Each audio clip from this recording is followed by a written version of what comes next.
I'm going to make a really gorgeous peony bouquet today, but first we need some peonies. I want to talk about peonies because they are the quintessential seasonal flower. And let's talk about what seasonal means. Before I get started on cutting the flowers, I need to clean up the mess I've left for a few weeks. As we're cutting flowers, we tend to strip them in place, and so you can see I've left a lot of leaves on the ground. We've also had some heavy rains, so I've got some flowers down that we're just going to go ahead and deadhead off.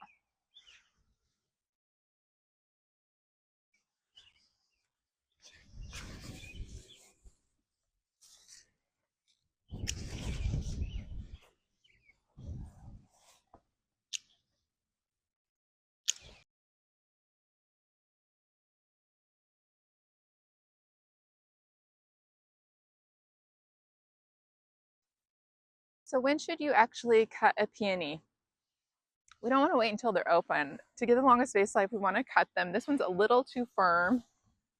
Some say marshmallow stage, but I think it's actually a little bit harder than a marshmallow for ideal. But we want them still closed up. And the reason for that is I'll get the longest vase life. I'm going to put them in cold storage, so I will keep them there in our cooler. They don't need to be in water, and I'll hold them, we'll put them in a plastic bag, and I'll hold them like that until I'm ready to take them to market. Now, if you're just taking them inside, you could take them inside and immediately put them in water, and then that way you'll get a super long vase life. But they won't, I wouldn't arrange with them until they open up a little, just so you can see what you're working with. There is a myth out there, you'll see there's some ants on here, that peonies don't open until they have ants on them. And that's not true. The ants are just there because there's a sap on the peonies that the ants like. I'm gonna grab a few more of these and then we'll head inside. This is the last variety to bloom. It's a light pink. Oh, some water just came out because they have water in them. There is Baptisia in here as well, which is a really pretty plant.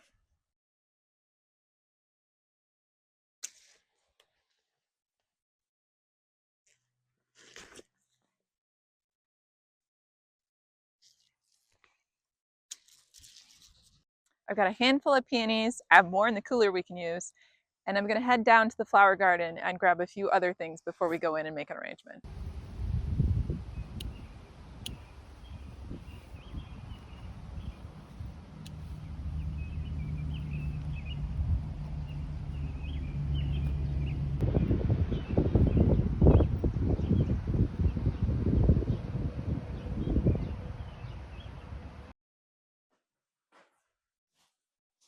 Okay, I am back inside out of the wind, and we have peonies that were cut, and I have some Veronica. I brought about 5 stems of Veronica I'm going to use. I have Baptisia. And you might be wondering, what's the white flower? The white flower is called Orlaya. And I have mixed feelings about Orlaya, to be honest with you. Orlaya, people with allergies don't love it. It does make them sneeze. It also spreads in the garden, and so it's a constant battle to keep it under control for the next season, and it self-seeds. So those are the reasons I don't love it, but it is one of the few filler flowers that blooms this time of year, and it's quite pretty. I have a glass jar here that I filled with water. This is what I'm going to use to make my arrangement today. And I think this is a really practical shape for the first video we're doing on flower arranging, because everyone has some sort of glass vessel at home. You could use a pitcher even. And what I love about this shape is it's wider at the bottom than the top. So that's going to give us control when we're arranging, but it's going to let our arrangement open up really beautifully. For greenery, I cut a couple things. I cut Forsythia, which holds up fabulously, and I just use it for the greenery this time of year. So it's done flowering. It had the beautiful yellow flowers in the spring, and now the greenery is absolutely great for cut flower arrangements. And those, you'll see, they're the more drapey bloom stems here, so they kind of drape over. These were, I cut the ones purposefully that were down at the bottom of the bush or doing weird things so that I can make those drape over our arrangement a little. And then I also have lilac. And I know a lot of you are probably, if you have lilacs at home, you're thinking, well, they're so hard to keep hydrated. The foliage itself is lovely in flower arrangements. I cut this yesterday. I only put it in water to hydrate. I didn't use any special solutions, no quick dip, no hydrator, nothing special. And the foliage works great. And it's actually a great tip if you are using lilacs, just separate the foliage from the flowers. So cut the flowers, take all the foliage off that stem and cut separate stems of the foliage to use. And I don't think I mentioned I have Baptisia here. So you saw that growing next to the peonies outside. Just really pretty purple stem, native prairie plant. So that's one of my favorites. And it's such a short bloom period. You can see at the bottom of the stems, I'll zoom in later, but it is dropping off the petals and starting to form the seed pods. And I love it actually. It's super structural. It's just got this really great shape to it. And we have our peonies. So I think I have a couple varieties here. I have a light pink that's super big and fluffy. And then I have a white. And here's the tricky thing. I am going to arrange with these still closed like this. This is what I would do if I were making market bouquets to go to market with for the farmer's market. And it is trickier when you're arranging them because you have to leave that space for them to open up. But the great thing is they'll last really long that way. And we want that long base life. So we'll use them that way. And then we'll just have to keep that in mind that they're going to open up. And I will make sure to get a photo later so you can see what they look like opened up. So I'm going to start placing some greenery to start with. I'm going to stick to most of the rules today for flower arranging, right? So if we talk to someone about the rules, they would say, well, you should use odd numbers of things. So we should odd numbers of flowers. And we should start with our greenery as our base. Generally, I will tell you, I break those rules a lot. But today we will stick to them. And one of the reasons I like to break them is sometimes, especially with like a compote arrangement, I like to start with the focal flowers first so I know where they're going. But in something like this, I don't have as much control. I would typically make this type of arrangement by doing like a handheld bouquet first, actually, and just tying it, like make a spiral bouquet, and then dropping it into the arrangement. But that's a hard way to learn because your hands aren't used to holding it. So this is the easiest way if you're at home, I think, to learn. And so I'm just starting out with some of my lilac greenery because it's more upright, and then that will give me structure to hold the peonies in place. Some peonies just don't have really sturdy stems. You can see that's waving a lot. And so having that greenery base will help hold those in place. I'm going to trim out wherever I find kind of maybe some bad looking leaves. Maybe like this whole leaf set on this side doesn't look great. And the cool thing is this came out of my garden. It didn't cost me anything. So if you have flowers at home and you're a gardener, that is such an advantage, right? We can just go cut more of something. I can strip all of that off and drop that in there. I'm going to cut this stem way down. And one of the basic rules when we're making arrangements is make sure that you cut all the greenery below the water line off. Do not want any greenery below the water line. So you can see I really want a nice open garden style arrangement, something a little freer, and I can play with which direction these are going. I decided I want this longer one out this way. And you can see this leaf doesn't look great. Problem solved. I cut him off. I'm going to put a couple more pieces of greenery. So I said peonies are the quintessential seasonal flower. And I really do believe that because if you have more than one variety, you can usually stretch a couple weeks of cutting them off. It depends on the temperature outside. So they're going to open slowly if it's cool out, and they're going to open really fast if it's hot. So some days in May we get 80-degree weather sometimes, and then they will open really fast. And that is one of the struggles. There are a lot of people investing heavily in peonies to grow them for cut flowers. But if you can imagine, if you go plant 1,000 peonies and now suddenly it's 80 degrees out and you need to harvest all of them at once, you're going to need a lot of help to do that. And it's hard to employ people for 2-3 weeks out of a year and not be able to guarantee them employment the rest of the year. So you need to figure out some way to diversify to have them busy the rest of the year. or figure out how you're going to hire that seasonal help. So I've got some greenery in there. I just used the lilac greenery so far. I do want to make sure I get some of the forsythia in there just as an option. And you can see it's super bendy. So I'm going to go ahead and twist that down some, kind of shape it.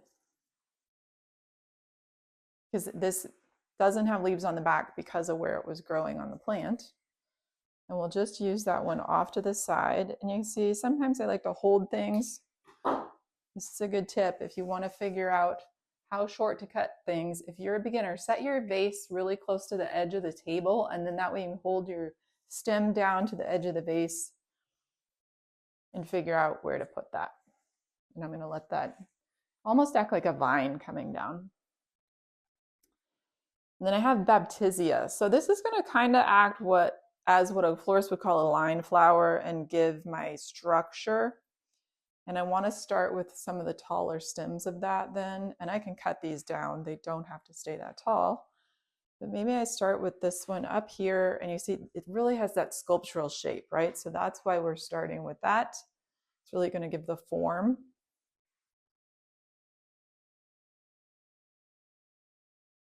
And this is the problem with having things in water while you're arranging, is one of these isn't a straight stem. It has a branch on the bottom.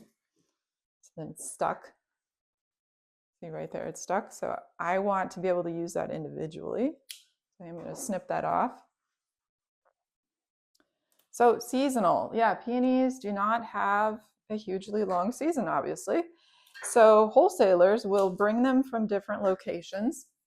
So peony farms are scattered throughout North America, wherever it's cold enough. So they will start farther south, and then the farms will start sourcing them from farther, the wholesalers will start sourcing them from farther and farther north, all the way to Alaska. So Alaska peonies are in season more like July and August. And Minnesota, you're going to go into maybe early July. Tuck this one into the front.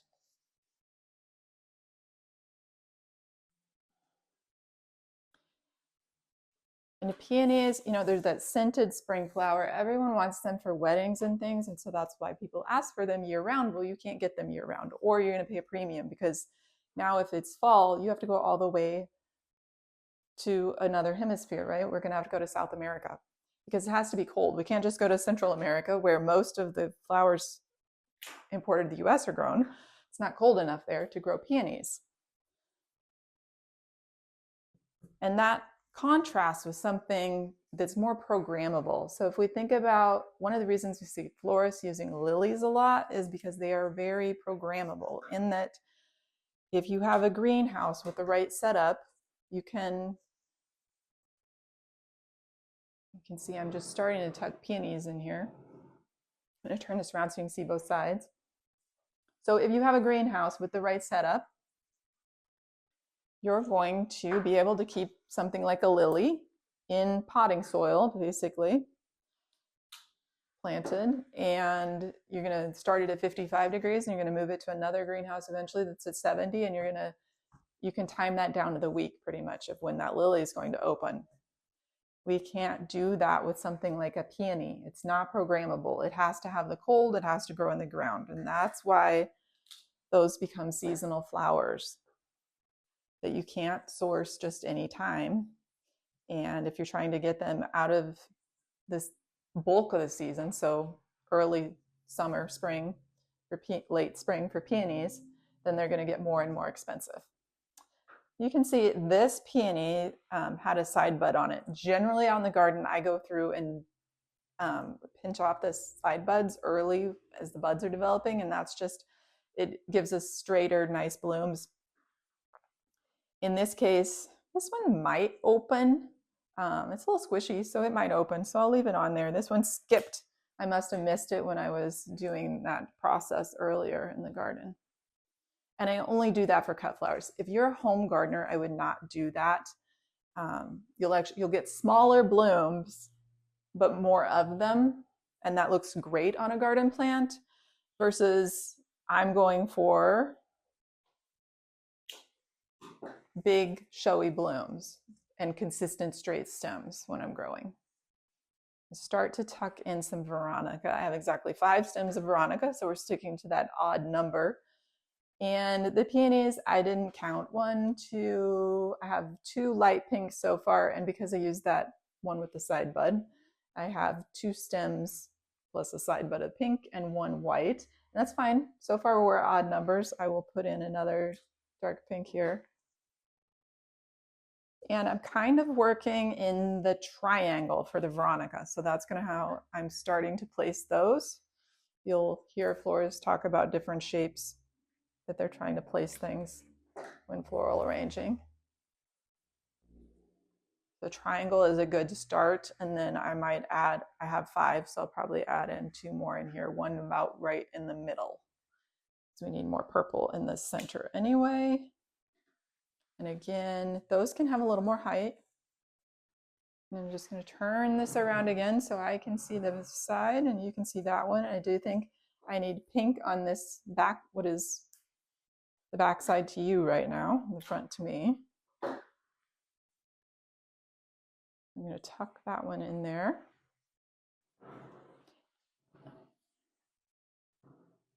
I find my arrangements always look better on video or in person than with the camera. I think a lot of people would say that about their floral arrangements. It's so hard just taking a photo of capturing the arrangement in its like perfect state, right? So we'll use that stem of Baptisia there. So that gives me 4 stems of Baptisia. So if we're going to stick to that odd rule, I'm going to put this 5th stem in somewhere.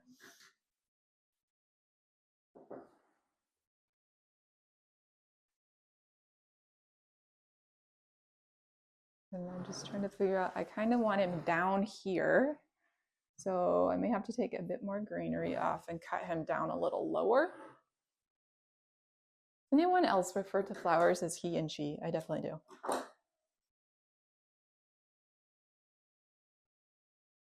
So tuck that one in.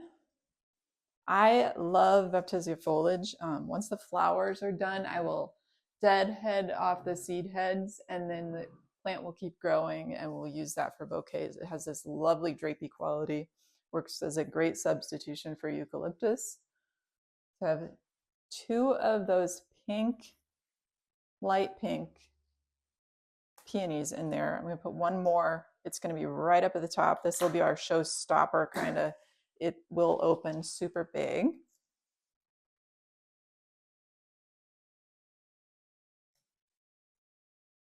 And you can see I have so many things in there now that stem's a little harder to get in.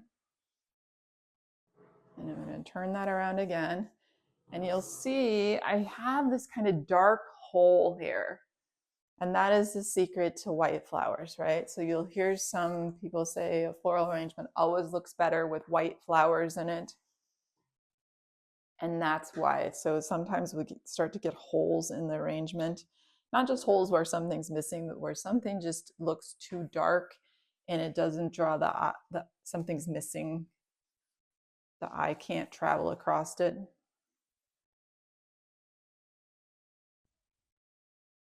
And I have too dark of a space in the back here too. So kind of around this bottom, I'm going to use some of that Orlaya now.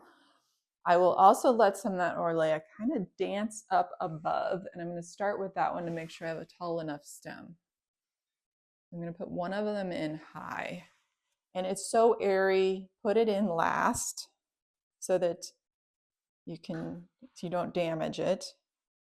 I'm going to take that piece of greenery off, and I don't even know if I need the side bud. So this, with this much greenery, this garden style, there's editing is important. You're going to find that you start to get a little, if you start adding, especially a lot of these airy elements, you're going to, it'll just start to look like a mess instead of this nice garden style that you were going for. So it's really important to start editing. And I might even look at this and be like, hey, let's take off some more greenery. Let's shorten that greenery. You can always, something like these lilac stems, I could go in and just snip off the end of it, and that won't hurt a thing. You can see this Orlaya, it's even dropping some pollen on the table here, and that is my pet peeve with this plant. It will do that. It will make you sneeze if you have allergies. I'm going to tuck this one into that dark spot we talked about. It needs a little length off. And this, you'll see that this last phase of working on this is when I'm going to slow way down and really concentrate on where are things going, are things locked in place. And the cool thing is, this is for myself. It's going to stay at home, just like if you're doing it at home. I can always change it. I can take things out, move them around. As peonies open up, I can check where everything's sitting and if I still like it.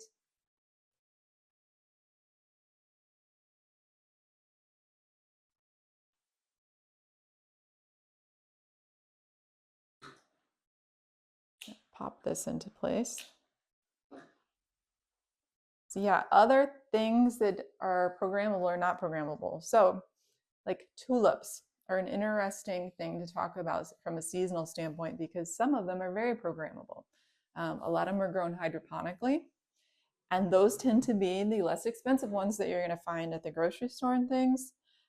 My favorite tulips to grow are Sheepers hybrids, which are known as French tulips in the cut flower industry. And the cool thing about those is, well, or from my perspective, the cool thing, they have these long, gorgeous stems and this awesome shape to them that is just gorgeous. They don't like to be forced, so they tend to be field grown, and that's why in the cut flower industry, a wholesale bunch of those is like $30 for 10 stems versus